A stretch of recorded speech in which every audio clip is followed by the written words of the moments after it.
Estamos de volta com mais notícias na Ibiapaba FM, Jornal da Ibiapaba. Muito bem, gente boa, agora meio-dia e 51, estamos na nossa querida São Benedito. Bota a boca no trombone e fala 92919888.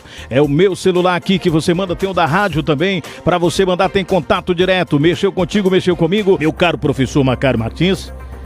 E minhas senhoras e meus senhores, uma reportagem do Fantástico está repercutindo muito por causa do crime cometido por um assassino frio, estuprador, que tirou a vida de uma criança, covardemente, brutalmente.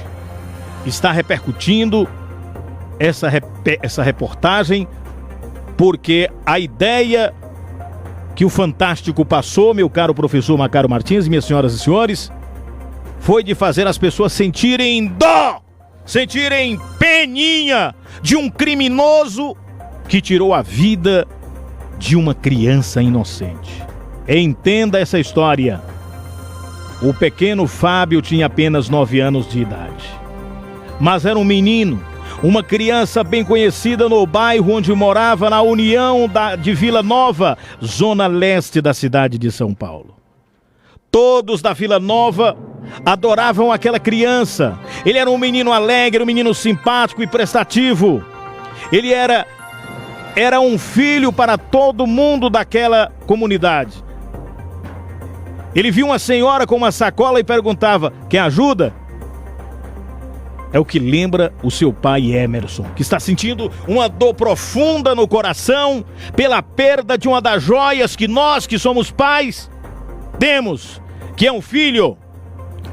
Numa segunda-feira do mês de maio de 2010, um vizinho da família de Fábio, de nome Rafael Tadeu de Oliveira Santos, na faixa dos 20 anos de idade, esse monstro, esse vagabundo pilantra, covarde, abusou sexualmente do menino, praticando sexo oral e anal com ele, professor.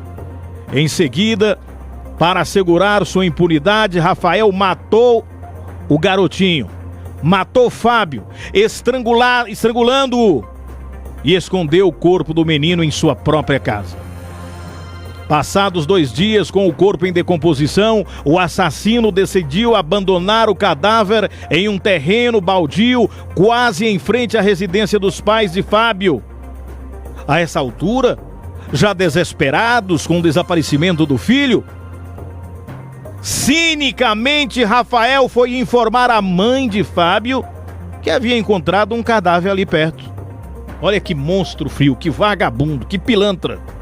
Desmontada a farsa pela investigação da polícia, Rafael foi processado por estupro e homicídio triplamente qualificado, sendo afinal condenado a 36 anos de prisão. Deveria ter prisão perpétua, ficar lá pro resto da vida e ter que trabalhar para comer. Sentença transitada em julgado. Pronto. Só, meu caro professor Macário Martins e senhoras e senhores ouvintes, e que tipo de pessoa era Rafael Tadeu? Sua tia Carlita prestou depoimento no processo e disse que seu sobrinho roubava, mentia, depois dos 12 anos começou a roubar com arma, usava maconha, maconheiro, foi acusado de estar abusando de uma criança de 3 anos e os parentes da criança foram na minha casa atrás dele, querendo matar ele. Foi passar férias na casa do irmão. Olha o que ele fez. Ele foi passar férias na casa do irmão e tentou estuprar o sobrinho de 5 anos. Na escola, era acusado de roubar os professores. Na semana passada, minhas senhoras e meus senhores, o programa Fantástico da Rede Globo fez uma reportagem na qual o médico Drauzio Varela entrevistou Rafael Tadeu, que se apresenta como Suzy. O doutor Drauzio não fez qualquer pergunta sobre o estupro e a morte do pequeno Fábio. Aliás, os telespectadores sequer ficaram sabendo na ocasião por que tipo de crime Suzy estava cumprindo pena. Quem assistiu essa reportagem chegou a ficar com peninha desse vagabundo pilantra, covarde. Se fosse num país sério, ele já tava pra lá do inferno, com as bandas. O objetivo do Dr. Drauzio e da Rede Globo com a matéria jornalística era mostrar a solidão dos transexuais nas prisões brasileiras. Quando Suzy lhe informou que há 8 anos não recebia visitas nem cartas, o Dr. Drauzio ficou tão emocionado que lhe deu um abraço. Quem também ficou emocionada, meu caro professor Macário Martins e minhas senhoras e meus senhores, foi uma professora de educação infantil de uma escola de São Paulo. Tão emocionada que fez seus aluninhos, crianças como o pequeno Fábio, morto por Suzy, escreverem cartinhas de solidariedade ao assassino com lindos desenhos e mensagens. Sobre a barbaridade do crime, ele não disse nada ao que tudo indica, nem quis saber. Quanto à solidão, o vazio e a tristeza que a morte do pequeno Fábio deixou na vida do seu Emerson, pai do menino, o Dr. Drauzio nada tem a declarar. E a professora de São Paulo não vai encorajar seus pequenos alunos a escrever carta alguma para a mãe de Fábio. Se restar alguma dignidade ao Dr. Drauzio Varela, agora que o Brasil inteiro já sabe o que ele e a Rede Globo omitiram no programa Fantástico, o mínimo que se espera é que ele procure os pais de Fábio e ofereça um abraço de solidariedade. Assim como o mínimo que se espera da escola de São Paulo, não sei o nome, é que demita a professora que deseduca as crianças, ensinando-as a inverter valores. A verdadeira guerra é cultural, é de valores. Um amigo meu diz que quando ouve a frase, não consegue entender, ou a frase que foi citada, a verdadeira guerra é cultural, é de valores. Diz que quando escuta esta frase, não consegue entender direito porque acha muito abstrata. Hoje ele entendeu. Meus amigos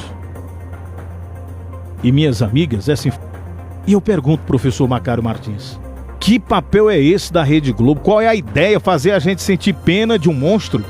Onde é que ela quer chegar? Será que o Dr. Drauzio Varela foi enganado também? Não sabia qual crime aquele elemento cometeu? Para fazer uma matéria tentando despertar em nós o sentimento de pena de um vagabundo covarde, pilantra que tirou a vida de uma criança. Se coloque no lugar do pai dessa criança, professor. Até que ponto as programações são dirigidas para poder conduzir as pessoas a pensar de forma diferente do comum, do normal, e pensar da forma que eles querem impor a nossa mentalidade.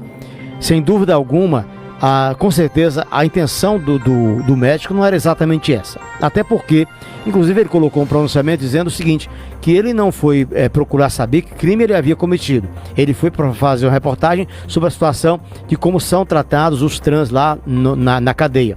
Até que, porque ele disse, a questão do crime que ele cometeu, ele tem que resolver a questão lá com a justiça. Não é exatamente comigo. Mas, enfim, não que ele tenha sido tendencioso, mas a orientação do diretor de programação é que faz com que a reportagem siga o caminho para o qual ela é orientada. Então, agora, o resultado final é que é absurdo. O resultado final nos induz a pensar que o camarada lá é mais vítima do que algoz. Aliás, essa questão de vitimizar essas pessoas, dizer que são vítimas da sociedade, isso e aquilo, é uma coisa que vem correndo há muito tempo. Não é só na Rede Globo que é sendo veiculada essa ideia, não. Há muito tempo, muitas organizações, inclusive ONGs, partidos políticos, vêm proliferando essa ideia de que essas pessoas são vítimas da sociedade. Mas a sociedade é uma só e as pessoas são uma só. Agora, Existem muitas pessoas que são exemplo de vida, que nasceram em situação de pobreza, em situação de dificuldade absurda e conseguiram se sobreviver e sair desse submundo que a gente atribui, que é atribuído à questão de vítima da sociedade. Então, e por que essas pessoas vivendo mesmo em locais iguais, em condições iguais e tomam rumos diferentes?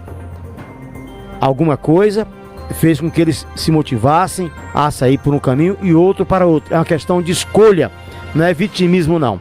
Enfim, não sou eu que vou julgar nem o comportamento do jornalista, nem mesmo do próprio médico. Agora, o fato é que abordar um criminoso, e podia ter escolhido outra pessoa para poder colocar como vítima dessa questão do tratamento lá dentro. Deveria pautar, lá dentro. Pautar a matéria no sofrimento dos pais que perdem criança para a pedofilia, né? Exato.